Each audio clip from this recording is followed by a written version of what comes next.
Bonsoir à tous, j'espère que vous allez bien. Alors ce soir, nous allons faire le fameux tirage sur Elon Musk.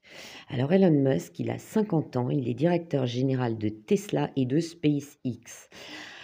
Ça parlera pas forcément à tout le monde, sauf Tesla. Tout le monde sait ce que c'est. Il est fondateur de Boring Company, qui est une entreprise de fabrication de tunnels, et de Neuralink, société de neurotechnologie, et également XCOM, qui par fusion avec Confinity deviendra PayPal. Alors là, tout le monde connaît. En 2015, il cofonde ainsi l'OpenAI dont le but est de promouvoir l'intelligence artificielle en open source à toute l'humanité, rien que ça. Il souhaite aussi sauver le climat par colonisation de Mars. Tu me diras, lui, au lieu de faire de l'eugénisme comme Bilou the Kid, eh ben lui, il propose de déplacer les gens sur une autre planète. Pourquoi pas? Chacun son truc. Elon est ainsi une des personnalités les plus riches avec 100 milliards de dollars de fortune. Si, je vous assure. J'ai failli tomber sur le cul quand j'ai vu ça. En fait, ils font une petite course entre lui et il me semble Jeff Bezos, hein, de mémoire, il y a une petite course comme ça, des milliardaires. Elon est aussi fascinant qu'intrigant, voire inquiétant. Je comprends mieux son intelligence décalée. Alors décalée, c'est pas dans le mauvais sens, hein, vous comprenez, pour moi, c'est des génies ces gens-là. Lorsqu'il révèle en 2021 être porteur du syndrome d'Asperger. Mais pas que. Elon, n'en déplaise à ses fans, sait jouer de l'argent, comme faire le tweet sur les actions Tesla. Alors ça, c'était toute une histoire et il y a des procédures qui en ont découlé. Sa prise de position risquée sur le circus et le télétravail dans son entreprise, certes juste sur la létalité dont nous connaîtrons un jour le vrai pourcentage. En fait, il disait que ses employés devaient venir travailler en entreprise parce qu'ils avaient plus de chances de partir, voyez ce que je veux dire, dans un accident de la route que de mourir du coco circus. Voilà, ce qui n'est pas faux dans l'absolu. Alors, c'était ça dans une Amérique qui, à l'époque, était parfois aussi névrosée, voire aussi névrosée sur le thème que la France. Et plus grave, ce que les gens ignorent, c'est sa course au lithium indispensable aux batteries des voitures Tesla qui a déclenché un tollé à juste titre en disant: «Nous ferons un coup d'État contre qui nous voulons», en réponse à un internaute qui écrivait que ce qui n'est pas bon pour le peuple est un coup d'État organisé par les U.S.A. J'évite de trop le dire à cause des bots. Contre Evo Morales. Bon, ça, il suffit de taper sur un moteur de recherche, vous verrez que c'est tout un truc. Le tout après avoir déjà rencontré Jair Bolsonaro au Brésil pour les mêmes motifs. En clair, Elon tente la mainmise sur les deux principaux producteurs de lithium au monde. L'image de l'homme prônant l'écologie et de sauver le climat s'effrite quand on sait les dégâts que provoque l'exploitation minière en général. Elle se ternit encore plus lorsqu'est découverte son expérience pour Neuralink avec la mort de cobayes primates qui ont agonisé, qui sont morts, je crois la grande majorité, hein, je crois que ça dépasse les 3/4, dans de terribles souffrances après leur avoir posé un implant cérébral. Alors il paraît qu'il y a une vidéo qui circule, sur des primates qui faisaient des choses juste incroyables avec, ce fameux implant. L'histoire n'a pas raconté que ces pauvres bêtes, ont vraiment souffert le martyre. D'ailleurs, il y a un rapport de 700 pages qui est écrit par des vétérinaires ayant autopsié les singes et particulièrement accablant. Alors, je ne sais pas si on trouve ce rapport, je vous assure que j'ai vraiment pas envie de le lire, mais il paraît qu'il y en avait certains, ils étaient dans un état, de lobotomie. En plus, il leur avait percé le crâne pour poser les implants, hein, rien que ça, et comme c'était mal fait, ils ont fait des septicémies. Enfin bon, je passe les détails, d'accord? Voilà. On va revenir à Elon. C'était une question que m'avait posée une abonnée pour savoir justement, ce qui l'intriguait, c'était ses vies antérieures. Donc, je vous dis tout de suite que je me suis essentiellement concentrée là-dessus. Alors, dans les cartes, je vais les prendre l'une après l'autre, c'est plus pratique. Alors, j'ai tout d'abord, Rain, la purification. Hem, Ce qu'il y a par rapport à ça, c'est que, et vous comprendrez plus tard, il y a des choses qui, dans cette vie actuelle, sont des je dirais, des réminiscences de ses anciennes vies. Il y a une partie qui a été, si vous voulez, parce que moi j'ai trouvé 2 vies, hein, mais c'est une très, très, très vieille âme. Vous comprendrez aussi pourquoi. Il y a des choses qui ont été, épurées, nettoyées par rapport à ses anciennes vies. Par contre, je vais vous trouver celle qui, de mon sens, est la récurrence de ces débordements, on va dire, parce que franchement, il y a des choses où je trouve qu'ils débordent carrément. Il y a des nouveaux départs. Alors c'est quand même, quand on regarde un petit peu sa bio, c'est vraiment un touche à tout, hein, parce que là, dans la présentation, je vous ai pas parlé de toutes les entreprises, je vous ai pas parlé de toutes les entreprises qu'il avait lancées. J'ai pris vraiment le principal et le plus connu, mais c'est vraiment quelqu'un de touche à tout. Alors je dis que tout n'est pas à jeter dans Elon Musk, mais il y a des choses que moi je trouve personnellement très inquiétantes. Vous verrez aussi que c'est quelqu'un d'un point de vue, affectif qui a beaucoup de mal à se stabiliser, qui n'a pas l'air de trouver chaussure à son pied et le dernier nom, alors il a plusieurs enfants, d'accord? Et le dernier, prénom donné à ses enfants, c'est juste, même pas j'essaye de le prononcer, tu as l'impression que c'est un robot, quoi. Il y a une vigilance qu'on lui demande, je sais pas, je sais pas s'il est sensible à ça. Il y a une forme de vigilance qu'on lui demande, d'avoir. Alors stone people, moi ça me dit ça m'invoque, la psychorigidité, d'accord? C'est vraiment, stone, la pierre, c'est vraiment du quelque chose, quelqu'un qui peut être très dur dans son comportement. Bon, preuve en est dans la description. Après, je ne le connais pas, ni personnellement, ni plus que ça. C'est pas vraiment quelqu'un qui m'attire. Vous voyez? Vous me parlez de John D. Liu, là, je suis complètement fan, OK. Alors lui, mais alors quasiment personne ne le connaît. Quand j'en parle, même en écologie, personne ne le connaît. Enfin, en France, on ne peut pas parler d'écologie, aux États-Unis non plus. Pourtant John D. Liu est américain, mais c'est marrant quand, l'écologie, on va dire populaire, ne connaît pas ce type de personne qui est absolument formidable. Alors attendez juste 2 secondes, j'ai mon chien qui est en train de me défoncer ma porte. Voilà, désolé, chez nous le soir c'est plutôt animé. Donc, il a une forme de résistance, de rigidité en lui. On va dire, comme on dirait vulgairement chez nous en Alsace, alors je vous le dirai pas en alsacien, quand il l'a pas dans la tête, il l'a pas ailleurs et ailleurs, bon, c'est un terme un peu vulgaire et je vous le dirai pas non plus en alsacien. De toute façon, les 3 quarts n'y comprendraient rien. Il y a, reflection, c'est, vraiment il reflète ce qu'il y a au fond de son âme, d'accord? Les choses se reflètent vie après vie. Les expériences se reflètent, toujours de la même manière chez lui et ça me dit que ses échecs amoureux sont toujours, en fait, quelque part, heu, je pense, maintenant ça serait à vérifier, on le découvrira peut-être au travers d'une biographie d'Elon Musk. C'est quelqu'un qui, dans ses échecs amoureux, a toujours, dans ses partenaires, le reflet de ce que lui supporte le moins en lui-même. D'accord? Voilà. Milky Way perspective. Alors ça, c'est, par rapport à ses vies antérieures. C'est quelqu'un qui est toujours, qui était futuriste de par le passé, qui voyait toujours dans un avenir, lointain depuis ses premières vies et il a quelque chose une fascination pour, les mystères de l'univers, pour, l'espace, preuve en est, mais ça je l'ai ressenti, hein, sans lire, sa bio. Je l'ai vraiment ressenti de quelqu'un de je pense que si Elon Musk n'avait pas fait ce qu'il a fait, qu'il n'était pas devenu milliardaire comme ça, au travers, de on peut pas dire, c'est un bosseur, il a pas, sa réussite, elle était très, très bien calculée. Après, c'est peut-être le côté génie d'Asperger qui sait vraiment, gérer, sa barque, d'accord?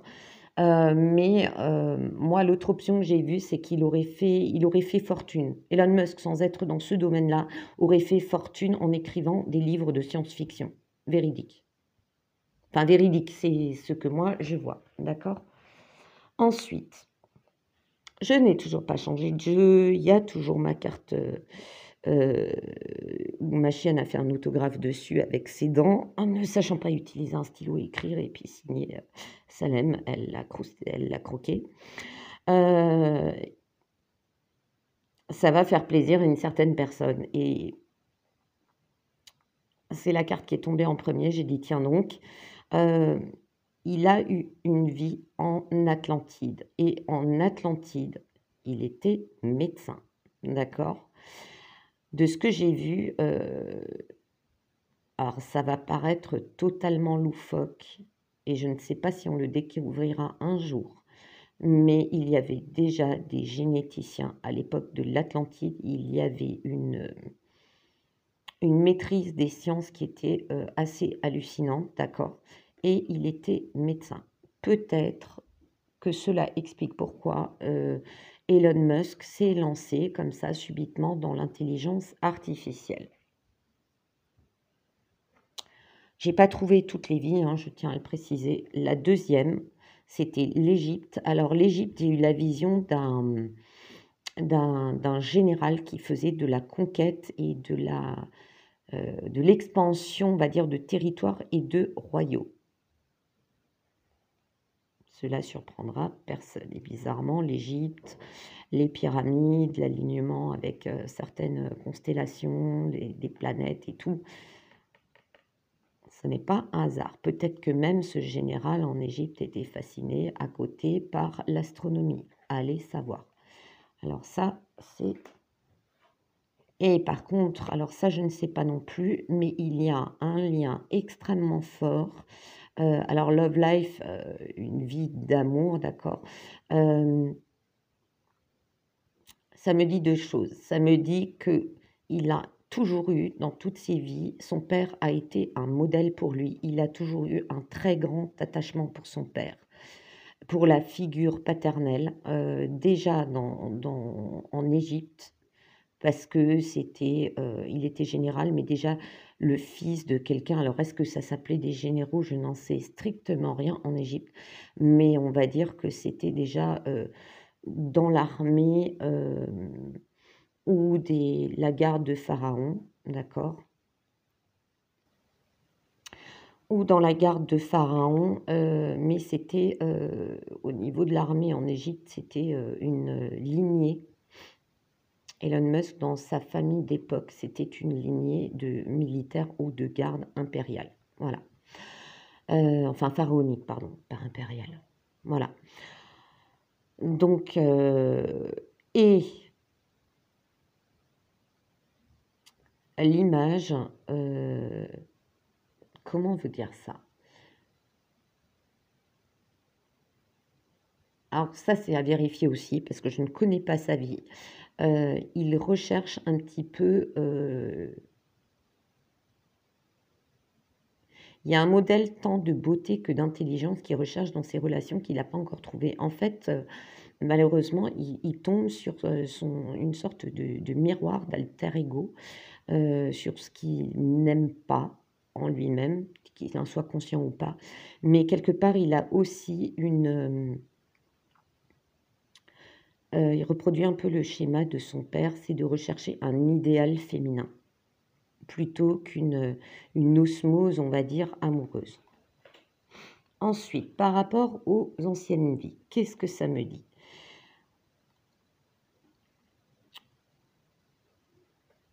Dans cette vie-là actuelle, donc incarnée sous Elon Musk, c'est quelqu'un qui est toujours inspiré par quelque chose, qui a toujours de l'enthousiasme à fond, à fond, à fond. C'est quelqu'un que je vois travailler énormément, qui peut faire une fixette sur... quand il a un projet, il fait une fixette dessus, il est capable de travailler limite H24, d'accord. mais il faut toujours que le thème l'inspire. Si ça l'inspire pas, c'est pas la peine. Ça, il l'avait déjà dans une ancienne vie. Il recherche toujours l'originalité dans l'entreprise. Ça, c'est toujours... Alors là, pardon, j'ai pas précisé. J'ai cherché par rapport à sa vie antérieure. Alors, donc moi, ce qui m'intéressait le plus, c'était l'Atlantide. L'Égypte, un petit peu moins, mais j'étais très focus sur l'Atlantide. Il veut toujours se démarquer par l'originalité. Ce qui n'est pas un tort parce que si vous faites du copier-coller d'autres entreprises, d'accord, si vous faites dans des domaines que tout le monde a fait, vous ne serez qu'un entrepreneur parmi d'autres. Lui, sa marque de fabrique, c'est l'originalité. L'originalité, c'est le côté inventeur, créateur, d'accord, et ça remonte de l'Atlantide. Alors, dans l'Atlantide, il n'était pas inventeur, créateur au niveau technologique, mais génétique, d'accord?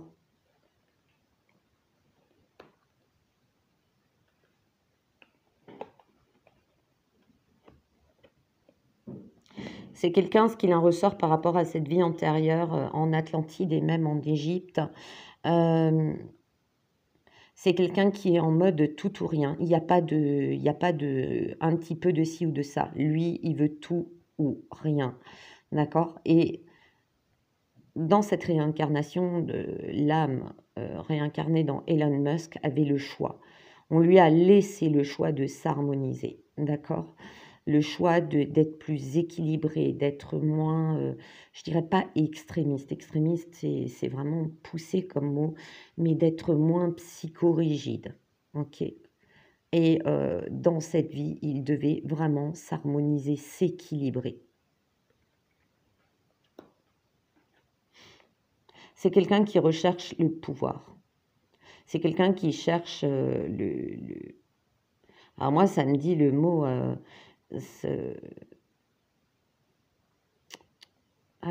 ça y est, c'est sorti de ma tête. C'est quelqu'un qui veut percer les mystères de l'inconnu.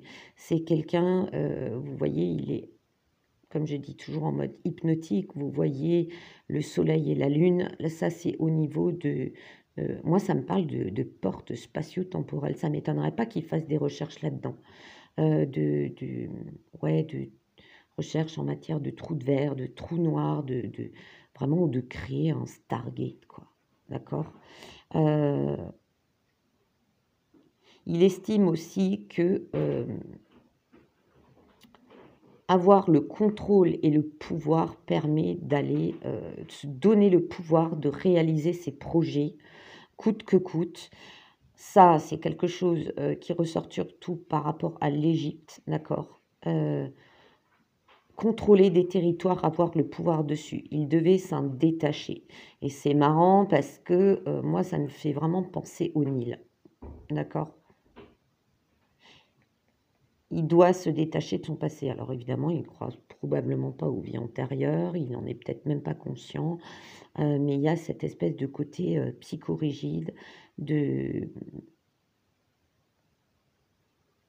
Ouais, ça me dit de forcer, d'avoir le pouvoir, forcer les choses, la psychorigidité, de réussir à tout prix quand il a quelque chose comme... moi, ça me dit par rapport aux mines de lithium, il est capable d'user tout pouvoir pour obtenir ce qu'il veut.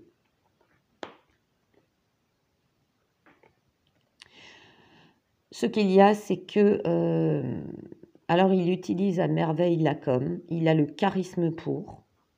C'est pas quelqu'un que je trouve beau, mais il dégage, faut le dire, pas parce qu'il est milliardaire, mais physiquement, il dégage une certaine force, une certaine assurance, d'accord? Et ce qu'il recherche, c'est qu'on reconnaisse ses idées à lui, ok? Il veut souffler un vent de renouveau, il est très futuriste, il est très... ouais, son idéal, il veut que ça soit reconnu, que les gens l'acceptent. Et c'est peut-être pas pour rien que par rapport à son intelligence artificielle, il veut le proposer au monde entier. Or, si ça marchait, il aurait tout pouvoir, d'accord? Ensuite, il se concentre sur l'influence qu'il peut avoir.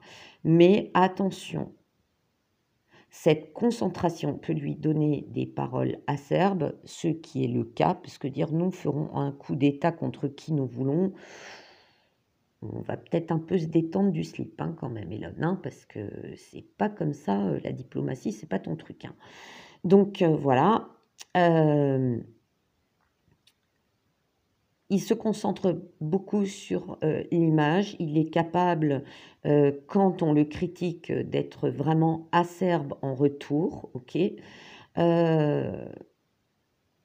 Ça, l'influence, moi, ça me parle d'ADN, ça me parle de génétique, ça me parle de modification qui est reliée à l'Atlantide, d'accord, et qui est reliée à la médecine. Elles sont très parlantes, ces cartes. Hein. Donc, ça, il a déjà chuté à l'époque à cause de ça, parce qu'il est allé trop loin. Moi, j'ai eu la vision de l'époque où il faisait je sais pas, des croisements bizarres, je dirais des croisements bizarres allant jusque à essayer de modifier, par exemple, des membres, rendre des doigts plus longs, des choses comme ça peut paraître bizarre ce que je vous raconte. Modifier, en fait, il essayait de modifier les gens physiquement selon les besoins qu'avait la société atlante de l'époque. Je trouve ça quand même effrayant, quoi.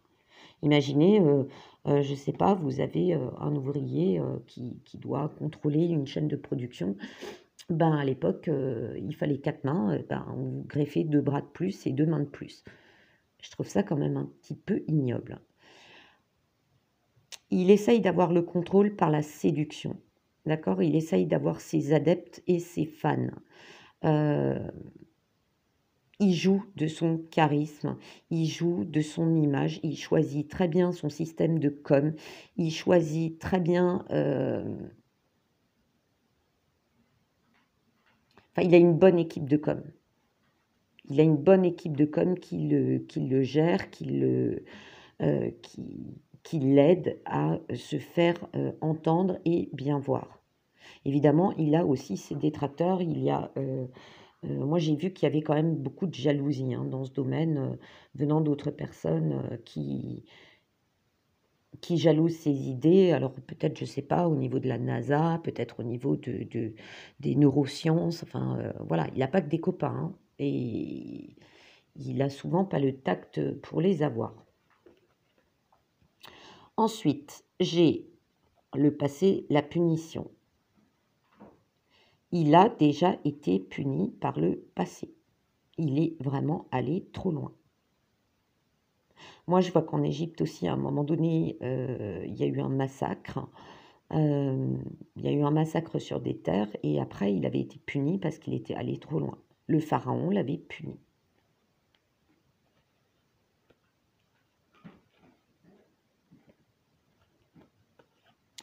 Par rapport à ses incarnations, il y avait un doute sur lui. Il y a une sentence qui était tombée, donc il devait avoir des incarnations où il devait tirer leçon de ses erreurs, ok, par rapport à ses devis. Là, je vous parle des devis que j'ai trouvés. Il devait reconnaître ses erreurs.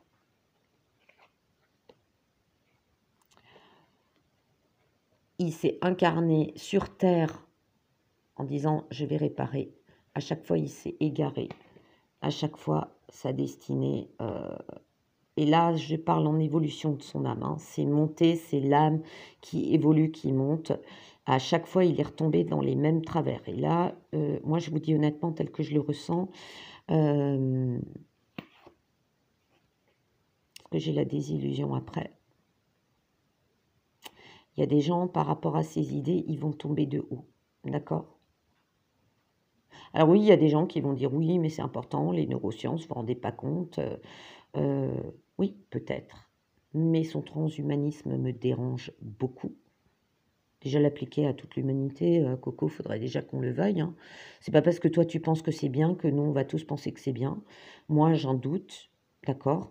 Et la manière de faire, alors il y a des gens qui vont dire: «Ouais, mais ce sont des animaux, ce sont des primates». Non, heu, excuse-moi, ça fait, heu, voilà, c'est comme ça que commencent des petits Mengele, quoi, d'accord? Donc je suis désolée, tu n'as pas à faire souffrir des animaux, pour développer les neurosciences. Alors oui, il y a des scientifiques qui vont dire: «Oui, mais on avait besoin de cobayes animaux». Je suis désolée, quand tu essayes de faire des trucs, tu le fais proprement. Puis quand tu vois que le cobaye n'est pas bien, bah, tu corriges tout de suite ton erreur parce que, ça sert à rien, hein, pour dire: «Ah ben, ça a pas marché, il est mort». Bah, fallait peut-être anticiper les choses et pas recommencer sur 50 sujets, quoi. Voilà. Ensuite, dans mes cartes, les dernières, j'ai le guerrier lumineux. À la base, c'est une âme qui était, très, très, très, très élevée, d'accord? Qui vient, c'est marrant parce que c'est un peu comme les frères Bogdanov, hein. C'est un peu, moi je dirais alors de comment est-ce qu'on pourrait parler? Est-ce qu'on pourrait parler du système solaire, de la planète d'origine? Si on parle d'entités qui ont été incarnées ailleurs, je ne sais pas, mais je veux dire la source des âmes. J'en avais parlé pour le tirage des frères Bogdanov, j'en avais parlé pour le tirage d'Amandine Roy, d'accord? Hem, Amandine, c'est encore une autre source d'énergie, un autre type d'âme, d'accord? Là où je rapprocherais plus les frères Bogdanov et Elon Musk dans le côté, âme qui développe les choses sur le point de vue de la connaissance, de l'apprentissage des sciences, OK? J'espère que vous me suivez jusque-là. Mais c'était quelqu'un à la base de très, très positif, d'accord? Il devait amener au niveau de l'Atlantide une évolution positive et non pas commencer à prendre des sujets pour cobaye. L'erreur qui reproduit dans cette vie. Alors les gens vont dire: «Ouais, mais c'était des animaux». Bah, c'était des humains, maintenant il le fait avec des animaux, et puis il le fera peut-être avec des humains, on n'en sait rien. Ou il y aura des humains volontaires. Attends, je ne vais pas l'accuser de prendre les gens pour cobayes comme ça de force, voilà. Mais ce que je veux dire par là, c'est, attention, attention, il y a toujours un moment donné, il veut aller vite, il veut avoir des résultats rapides.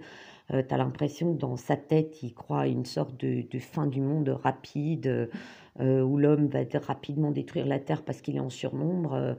Non. Je dis toujours aux gens, quand il y a eu le tsunami en 2003, 2004, pardon, excusez-moi. En 2004, le tsunami, on n'a pas eu le temps de le voir venir et officiellement, je crois qu'il y a eu plus de 300 000 morts en quelques heures. D'accord? C'est énorme. Donc on ne sait pas. Donc voilà. Ensuite, son but principal, pour faire avancer les choses, c'était la Terre.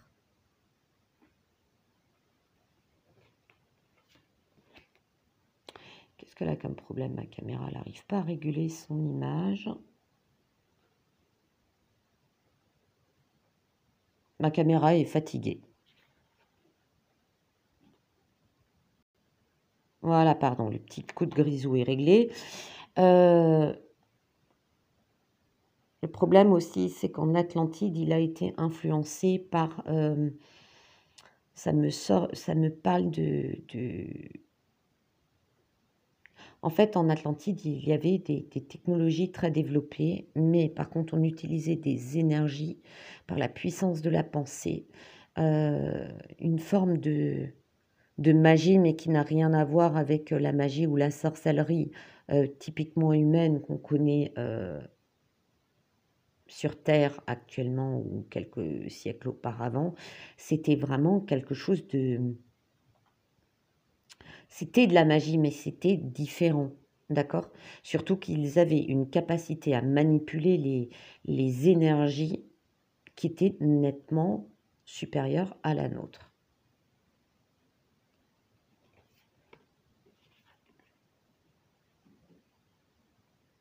il a été responsable aussi de quelque chose qui a provoqué la destruction par le feu.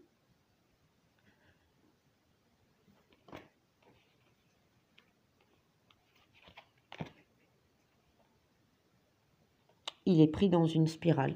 En fait, au fil des incarnations, il n'a pas l'air de trop... comment dire? Il s'incarne, il essaye d'améliorer les choses, mais il retombe toujours dans la spirale, les mêmes travers. Ce que ça me dit, alors je peux me tromper, d'accord? Ce n'est qu'un tirage.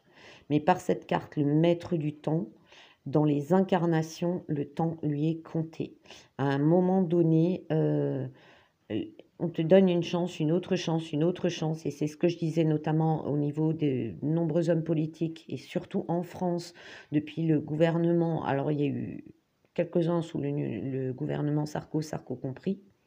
Désolé Nico, c'est gratuit. Sous Hollande, il y en a eu un paquet. Et alors, sous Macron, je peux vous dire, des karmas dernière chance, là, on bat des records. D'accord? Là, on peut les mettre dans le livre des records. États-Unis, pareil depuis Nixon. Je dis ça, je dis rien.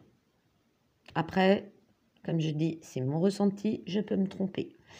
Donc, ce cher Elon, là, il est bien parti.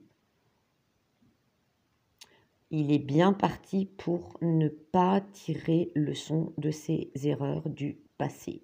Et de toujours vouloir, alors le truc, c'est d'imposer sa vision des choses, de brûler les étapes dans sa vision comment dire,